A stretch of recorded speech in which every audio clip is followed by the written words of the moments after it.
Hola, ¿qué tal hermanitos? ¿Cómo están? Me llamo Gaby Liaud y les voy a platicar un poquito acerca del retorno de la vida corpórea a la vida espiritual. Bueno, ¿qué es lo que sucede con el alma después de la muerte? Al morir, el espíritu regresa a ese mundo de los espíritus que temporalmente dejó porque había estado encarnado acá. Entonces el alma jamás va a perder su individualidad después de la muerte, sino que ese fluido va a tomar de la atmósfera del planeta la apariencia que tenía cuando estaba aquí encarnado. Entonces, al irse el alma, lo que va a conservar es un recuerdo de lo que hizo, es ese deseo de ir a un mundo mejor. Entonces, bueno, si durante la encarnación se portó bien, sus recuerdos van a ser dulces. Si se portó mal y se dedicó a andar dañando, pues van a ser amargos. ¿Por qué? Porque el espiritismo va a ser evidente, en cierto modo material, pues la individualidad del alma. Entonces, la vida del espíritu es eterna, la del cuerpo no. Esa es transitoria, esa es pasajera. Cuando el cuerpo muere, el cuerpo físico, la materia, esa alma regresa a la vida eterna, ¿no?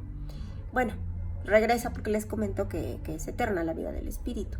Entonces, cuando se hace la separación del alma con el cuerpo ya no sufre más. Durante la vida ya no tiene...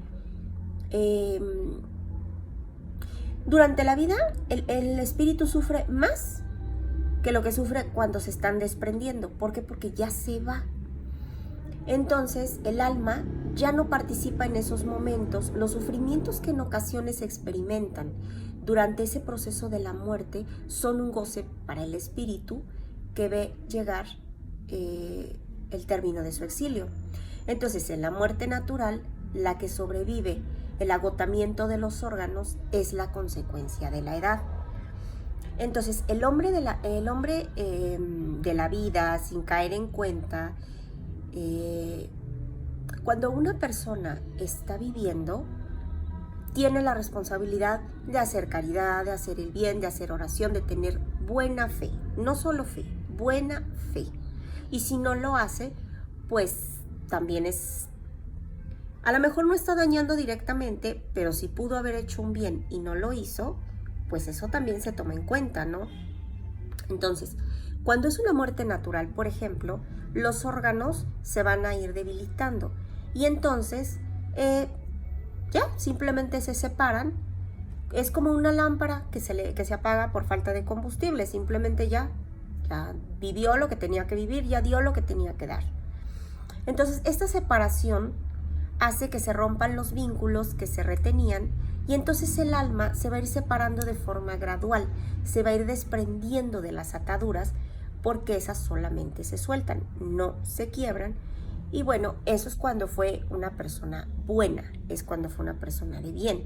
Durante la vida el espíritu se haya ligado al cuerpo por esa envoltura semimaterial, por ese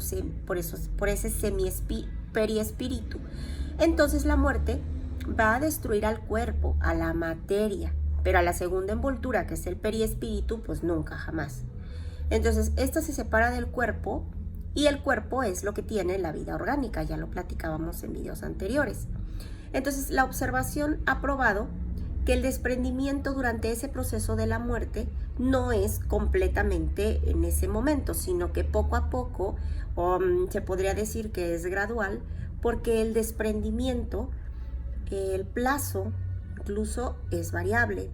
En algunas personas es muy rápido y se pueden afirmar el proceso de liberación porque se cumple en pocas horas, pero en los que las personas han llevado una vida muy material, muy sensual, el desprendimiento es mucho más rápido y en ocasiones se prolonga por días, hasta por meses. Esto no implica que haya en el cuerpo vitalidad ni posibilidad de que vaya a volver a retornar a la vida, sino que persiste esa afinidad entre el cuerpo y el espíritu. La relación se halla en la preponderancia que el espíritu le dio a la materia en el transcurso de la vida. Entonces, en cuanto más se haya identificado el espíritu con la materia, más laborioso le será separarse de ella. ¿Por qué? Porque durante esa actividad estuvo más material, no se preocupó por su vida espiritual, sino únicamente por satisfacer los placeres de esa muerte material. Entonces, durante la vida, nosotros vamos a sembrar para la hora de desencarnar lo que vayamos a cosechar. Entonces, esa subsistencia del periespíritu pues es penosa. ¿Por qué? Porque el espíritu puede sentir el horror de la descomposición. Eso es básicamente en los suicidas, ¿no? Que están muy materializados y el espíritu pues va viendo el horror, cómo la carne se va descomponiendo, cómo se le están comiendo los gusanos, y pues debe de ser un sentimiento muy feo, ¿no? Estar presenciando una situación de esa naturaleza. Pero bueno, durante la agonía, en ocasiones el alma ha abandonado el cuerpo y entonces, como ya lo abandonó, solamente queda la vida orgánica, o sea, la vida de la materia.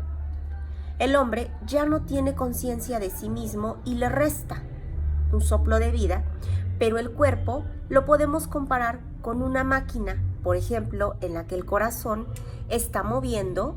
El cuerpo se puede comparar, como una máquina. ¿Por qué? Porque el cuerpo, el corazón lo que hace es bombear la sangre para que ésta circule por las venas, y bueno, para esto no necesita el alma. Entonces, a menudo el alma siente cuando se están quebrando los lazos que ligan al cuerpo. Bueno, que la ligan al cuerpo. Entonces es cuando se realizan todos los esfuerzos para que esos lazos se rompan por completo, y entonces ya desprendida ve desarrollarse el porvenir. ¿Por qué? Porque el espíritu se libera, está contento porque sabe que ya se va, que va a seguir en otro plano, que regresa al mundo de los espíritus y que se separa de esa envoltura pesada, esa envoltura material que la tiene presa en esta encarnación. Entonces, cuando el alma llega al mundo de los espíritus, si ella practicó el bien, pues obviamente llega contenta, llega tranquila, pero si sabe que durante la vida hizo el mal, siente esa mirada escrutadora de otros hermanitos que saben lo que hizo, ¿no? Pues si él lo sabe, imagínense los otros que están allá todo el tiempo. Entonces a veces el espíritu desencarna y se vuelve a encontrar con los espíritus que conoció durante la tierra, según sea el afecto que se haya profesado por ellos, y entonces muchos acuden a recibirlo, lo ayudan a desprenderse de esas envolturas de la materia, y se ve con muchos que perdió de vista, a lo mejor ni se enteró que se habían muerto, que habían desencarnado, y bueno, se vuelven a ver. Y entonces los ve que están errantes y que van a visitar a los que están encarnados, ¿no? De vez en cuando, dependiendo de qué tan grave haya sido lo que hicieron en la tierra. ¿Por qué? Porque también si se portaron muy mal, no a todos les dan esa oportunidad de volver a regresar. La muerte puede decirse que si es violenta o es accidental, los órganos no estaban preparados. No es como en las enfermedades o como en la edad que poco a poco se van desprendiendo, no, sino que es algo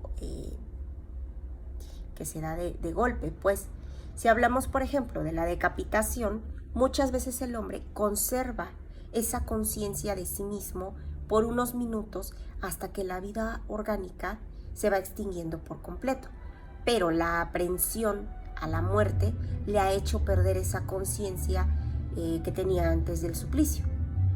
Entonces, si el condenado no perdió conciencia antes de ese suplicio, lo puede llegar a conservar durante unos instantes, pero son muy breves, y la conciencia cesa con esta vida orgánica del cerebro, pero esto no implica que el periespíritu se haya desprendido por completo del cuerpo.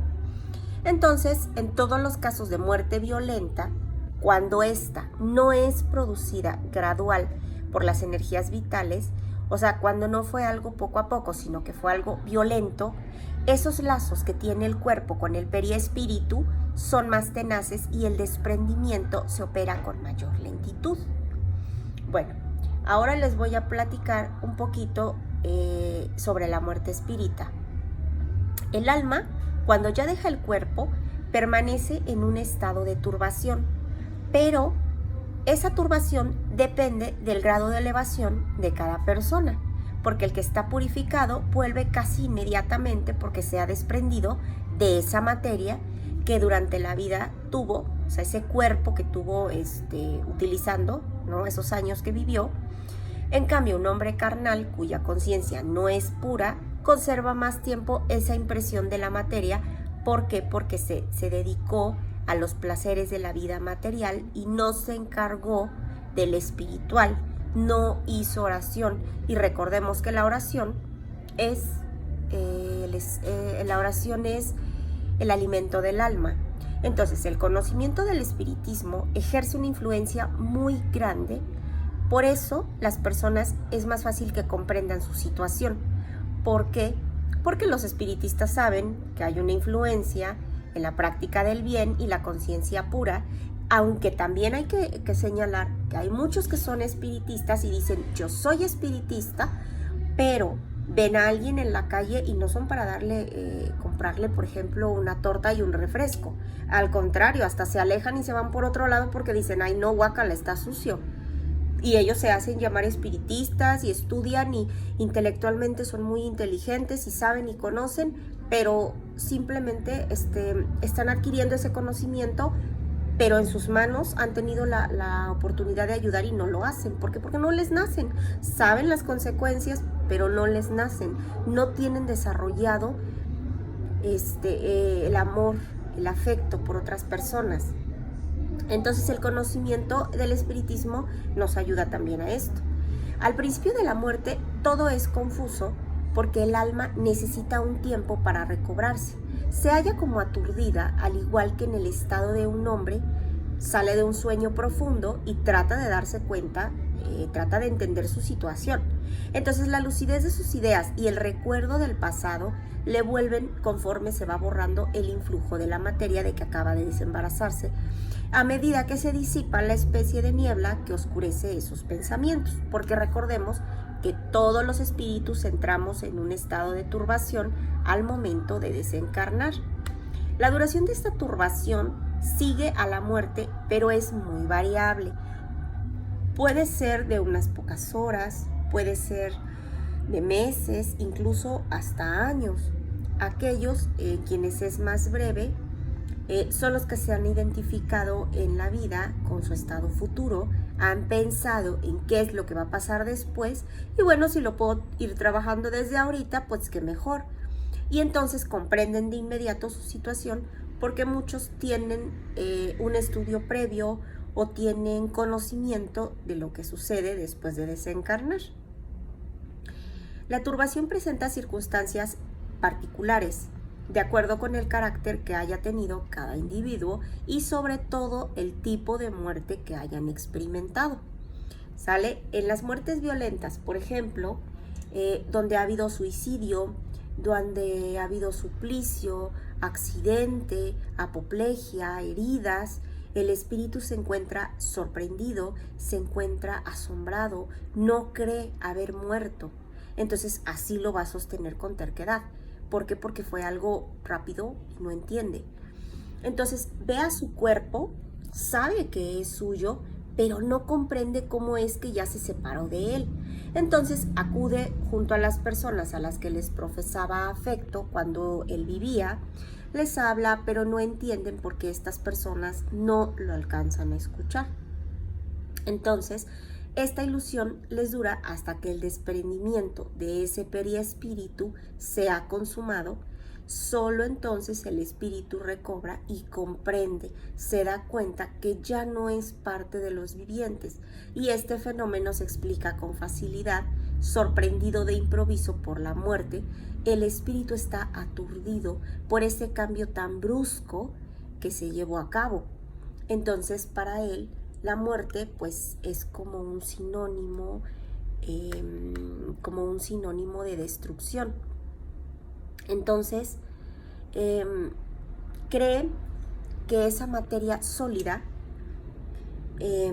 está compacta y al tratar de tocarse, al tratar de palparse, se da cuenta de que ya no es así, ¿sí? Los sonámbulos nóveles que no creen que están dormidos presentan algo similar porque el sueño es sinónimo de la suspensión de esas facultades. Entonces el espíritu va al funeral como si se tratara de alguien extraño hasta que comprende la verdad de lo que sucedió. Pero él va a su propio funeral y está ahí y sabe que es de él, pero no quiere entender porque está necio. Entonces la turbación que sigue a la muerte no tiene nada de penoso. Por ejemplo, para un hombre de bien, ¿por qué? Porque es tranquila y semejante en todo lo que acompaña a ese despertar apacible. En cambio, para aquel que la conciencia fue pura, para aquel que su conciencia no es pura, que estuvo lleno de ansiedad, que estuvo lleno de angustias, durante la vida hizo cosas malas, pues obviamente a la hora de desencarnar, pues van comprendiendo esa situación y la ansiedad y esas angustias que experimentó antes ya no son iguales, son peores. ¿Por qué? Porque va presintiendo todas las cosas que hizo y que no debió haber hecho o todo lo que pudo haber evitado. En los casos en que la muerte es colectiva, se ha observado que todos los que perecen al mismo tiempo no se vuelven a ver de inmediato. Por ejemplo, que haya muchas personas en un camión y el camión choque y explote, por ejemplo, y todas esas personas murieron, no porque en ese momento desencarnaron, en ese momento todas se van a volver a ver, no, todo lleva a un proceso. Sí, era el karma que les tocó a todos juntos, el karma colectivo, pero no por eso quiere decir que ya rápido se van a encontrar. ¿Por qué? Porque cada alma, cada persona tiene su propio proceso, ¿sale? Entonces la turbación que sigue a la muerte, cada cual va por su lado y cada quien se va preocupando por aquellos que le interesan, ¿no? Entonces, es importante que nosotros sepamos que una vez que nosotros desencarnemos, ya no vamos a pertenecer a este plano y es importante estudiar el espiritismo para eso, para que a la hora que nosotros hayamos desencarnado, ya no experimentemos esas angustias, sino que desde ahorita nos pongamos a trabajar. Si sabemos que somos egoístas, vamos a tratar de ser más generosos. Si sabemos que tenemos ropa que ya no usamos y que nada más está ahí guardada y ven que pasa gente en la calle o que hay gente tirada que la necesita, vamos a desarrollar la caridad, vamos a empezar a darle a quien necesita. O que vemos un niñito que necesita unos zapatitos, no nos cuesta nada. A lo mejor hay muchos niños, muchas mamás que tienen a sus hijos chiquitos, que usan los zapatos y muchas dicen, es que los dejó prácticamente nuevos. Ah, bueno, no porque estén nuevos te vas a meter a cualquier red social y los vas a vender. Mejor dáselos a alguien que sabes que necesita. Bueno, esa es un consejo. Cada quien hay quien dice, no, yo prefiero venderlo todo, bueno, adelante. Pero bueno, a nosotros nos gustaría que si estuviéramos en la posición de aquella persona, pues hicieran algo por nosotros, ¿no? Bueno, les agradezco mucho que hayan visto, ojalá les haya gustado el video. A lo mejor yo hago mucha insistencia en la oración, en la buena fe, en la caridad, pero es algo muy importante. Si quieren compartir sus experiencias, compártalas, comenten, porque bueno, yo estoy aprendiendo y todo mundo está aprendiendo, a eso venimos, a crecer, a evolucionar y a lo mejor nos podemos ilustrar con las experiencias de otras personas.